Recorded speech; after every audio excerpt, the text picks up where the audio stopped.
Alors la biodynamie. La biodynamie, pour nous, évidemment, à Bibovino, c'est évidemment un sujet, mais ça ne doit pas être le sujet fondamental. La biodynamie par rapport à la bio, les gens sont toujours un petit peu perdus.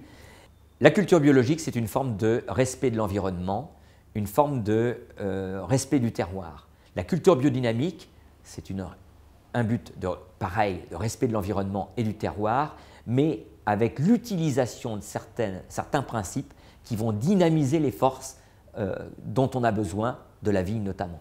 Alors évidemment que la biodynamie par rapport à la bio, c'est plus d'utilisation, plus d'observation des astres, notamment la Lune, mais la Lune souvent est utilisée en bio aussi, mais on va aller plus loin, on va utiliser les jours fruits, les jours feuilles, etc.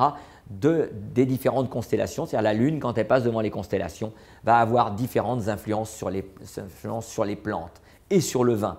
On va utiliser ça. On va utiliser des préparats, des tisanes, des dégradations de bouse, des dégradations de compost différentes qu'on va même pouvoir utiliser sur la vigne.